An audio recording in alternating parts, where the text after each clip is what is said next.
Hello everybody, Ray Pedras on the McAllen Cable Network here inside the McAllen Public Library. Today we're chatting with our Commissioner from District 6, Miss Veronica Vela Whitacre. So glad you could join us today. Thank you, I appreciate it. Thank you for the invite. We'll try to keep our voices down because we're inside the library. Yeah. But if we get loud, it's okay. Hey, first of all, congratulations. Thank you. On being the new commissioner for District 6. And so that's the purpose of our interview today. We want McAllen residents to get to know who you are and have you share some of your goals for your district and for the city of McAllen. Appreciate that. Thank you. Thank you. So tell us all about you. Your life story in a nutshell. In a nutshell. I'm the fourth of 5 children, and my parents my dad started his business in McAllen in 1952 on Main Street, directly across the street from the City Hall today. And my father is a pharmacist, and so we live down the street on Jackson, which is in District 6. So all 5 of my brothers and sisters and I were born and raised in District 6. And I stayed there until I was 18, of course, went off to college, stayed away for a little bit over 10 years, returned to McAllen, and after returning, I got a degree in elementary education and a degree in sociology. So I studied at the University of Incarnate Word in San Antonio, came back and I started working in Edinburgh School District, taught in Edinburgh for a couple of years, and then decided to move to McAllen, taught in the McAllen School Districts for several years. And in between all my teachings, I also owned a daycare, operated and owned a daycare. I started on August 8th in 1988 with 8 children, so it was a blessing. And I sold it again in August in 1998 and sold it with 88 children. So I think 8 is my lucky number, I don't know. And since then, I retired from teaching and took on a new adventure. It didn't work out after about a year, and so I asked my brother if I could just temporarily work at Lee's Pharmacy, and today it's been 15 years. So nice. I now operate and manage all of the pharmacies, both of them, North South Store and South Store. And so I do everything from hiring and payroll and insurance, anything there is to do with the day-to-day operations of our business. A very successful Thank operation. God. Everybody yes, knows we are Lee's very Pharmacy. blessed. Yes. We are very, very blessed. And I again live in District 6, and I do have 2 boys, and I have an 18-year-old and a 20-year-old. When my 18-year-old turned 9 months, we moved back into District 6. So we've been there almost 17 years now in District 6. So my boys are also been raised in District 6 along with my brothers, my family, my business. So really District 6 is my home. It's part of me. So when I did decide to run, I felt that McAllen really is my home. My heart is in District 6 and my heart is also in McAllen. McAllen is growing. McAllen, as I said all during my campaign, that has momentum, and I wanted to be a part of that momentum. Since being back in McAllen, I became a public servant.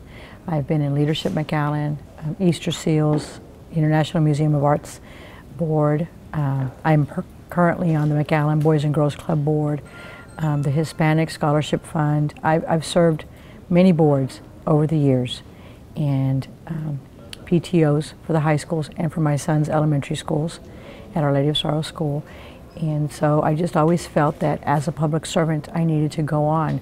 Once my boys, I thought, well, when they leave I need to continue, and I felt it was time for me to serve the city. I love McAllen, and I hope one day, just like I did, my boys come back and raise their children here. It's a wonderful place to raise your children. It's small enough and yet large enough in order to get all the different aspects of a big city, small city, and a safe city. And McAllen is safe, and it's strong, and I like that.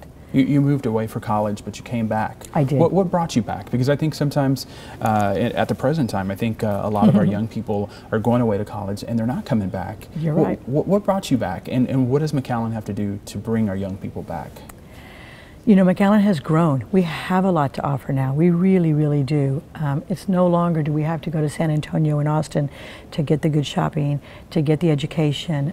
Pan Am is ranked one of the higher colleges, universities to attend. We now have schools that anybody, STC, all of our schools now are strong. Our school district is strong. So we have a lot to offer our children in terms of education. We do. They can get four-year college degrees here. They can start off in their pre-med program and the pharmacy programs and then go on, but yet they're still getting educated well in the Valley, which is great for the kids and good for the parents because their kids stay with them. As far as the school districts, all the school districts are strong. We've got a bilingual program in all the school districts. We've got strong athletic programs, which a lot of parents look for. We've got a lot of arts in the school districts also, your bands, your choirs, your UIL programs are very strong in the Valley. So we do have a lot to offer. The students are well-rounded once they're leaving the school now. Most colleges are not just looking for all academics or all athletics. They're now looking for a much more well-rounded student. And our schools are able to offer that, and that's good for us, for the Valley, and for McAllen. So I came back for my parents, and of course now I like I said, I've enjoyed raising my boys here, and I'm going to stay here. So, and I don't mind. It's got everything we need. It's got all the amenities of a larger city, but yet it's in a small surrounding. And you know what, McAllen has always kind of stood out from the rest of the Valley, and we've learned through Leadership McAllen that it's because of the leadership that McAllen has had over the years, and that's so important. Yes, it is. Yes, it is. And McAllen's strong. Financially, McAllen is strong. And as the leader in the city, in the Valley, we are strong also. Our transportation system is one of the best in the Valley. Our library, our fine arts, areas. We've got the incubator. We have so much to offer that other cities still aren't a little behind us, and that's okay because we share with everybody, and everybody comes to McAllen to look, okay, what's McAllen doing? And that's good because that way they're able to grow just like we are, and they've helped us grow because we've shared and because we've partnered up with other cities. And it's, like I said, McAllen has momentum, and I wanted to be a part of that. Awesome. And you know what, I think another thing too is that our leaders have been visionary and forward thinking. Yes, what challenges though would you say that McAllen faces in the years to come? Traffic because it's growing so fast and because we have so much to offer. Traffic flow is one. We don't have any more room to grow. We are landlocked, so we've got to now start thinking about growing up instead of growing out. And we've got to offer different avenues for that. In other cities, you've got your shopping or you've got your stores, cafeterias, different aspects at the bottom, and then you go up and you've got apartment living. We don't have that really here in the Valley yet, as they do in other cities, and it works. So I think McAllen needs to also now look at that and say, okay, this is our future. Okay, I'm gonna put you on the spot really quick. Everybody knows McAllen for shopping. What's the one retail venue that you think McAllen absolutely has to have? I'm not a big shopper. No, so, are you? No, but I did suggest, some people of course want the Apple Store, but I was gonna say, I was gonna put in my vote for the Apple Store. I want an Anthropologie, I want, things that you can't find. I like boutiques and things that you can't find anywhere else and things that you can't find. And I think we need unique areas. I think we need to go to little areas. I mean, if you go downtown San Antonio or Riverwalk, you're able to walk in and out of little boutiques in smaller areas, and you're able to have, coffee there, dessert there, still shop there, little bookstores. We need to create smaller little areas so that, people are able to go to just a small, quaint place, and still their kids are entertained, they're entertained, and they're walking shopping places. And again, you've got your shopping down, and then you've got your living on the upstairs, or so that people can now create little smaller areas within the city. Okay, so talk to us about maybe your short-term goals or your long-term goals for your district and for the city. Well, my short-term goal, of course, is to fix the lake at Fireman's Park.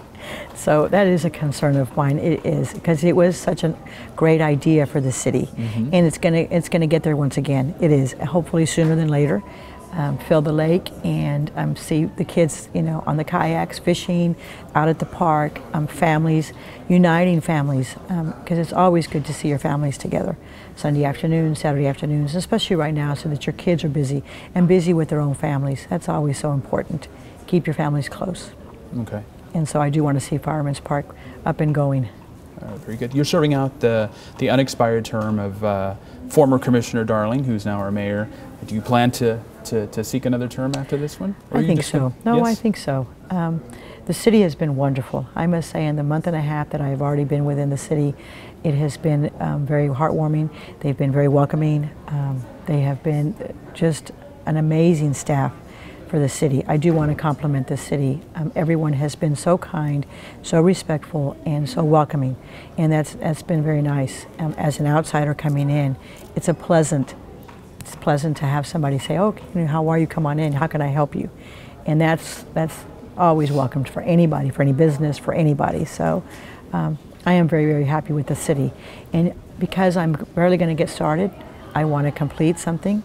And so I do want to serve 4 more years after that. Very good. For citizens on the outside looking in, wanting to be a commissioner, it may be different after you're elected. Do you think it's different? From the outside looking in, I think sometimes people think it's easy to get things done, or it's not. It's not, because you have to convince 5 or 6 other people. There's a consensus. Exactly. Yes. Exactly. You've got to convince them that your way is the right way, or let's look at this in a different aspect. It's not always just, there's always another way to look at things. And with 6 different heads, then you've got 6 different ideas. And if you open up my eye, oh my God, I hadn't thought about that. And so when you put 6 people together, you've got 6 different ideas, 6 different views, and then that way you do come to a consensus. And it is a smart way to run a city or to run any type of a board or an organization, because everyone has a different idea and a different aspect of how to look at things. But it's very important to listen. I know that yes, Mayor Darling has said he's going to start off with a listening tour to see what everybody wants, what everybody has to say. Is that kind of what you're going to do also, just kind of welcome input from everyone right now? Yes, and of course, somebody asked me, how many friends do you have today? And I said, well, I have plenty of friends, and I'm very blessed by that. Yes, I am. And everyone does have an input, and you know what? They're all important, because they live in this city, and that means that they care for the city. And that's important, because you want them to be heard. People want to be heard because they care for the city, and that's important for us to listen to them. So he has the right idea. Let's listen first, because this is their city. It's not ours. This is theirs. They elected us to make a decision, but at the same time they want us to listen to what they need. Absolutely. And as far as people reaching out to you, if they want to email you, if they want to contact you, they can send email. Yes, they can. Or call you through your city phone and Facebook, and we'll sure you'll yes, I do. We'd like to hear what people have to say. I'd appreciate it. I welcome it. I welcome it, because again, this is their city, and I'm here to be their voice. Excellent. Anything you'd like to say before we close? No, thank you. Thank you for all the support. Thank you for believing me, and thank you for electing me. Very good. Commissioner Vela Whitacre, thank you so much. Appreciate it. Thank you so much. Right. Enjoy your afternoon. And of course, as always, thank you for watching. I'm Ray Pedraza, and this is the McAllen Cable Network.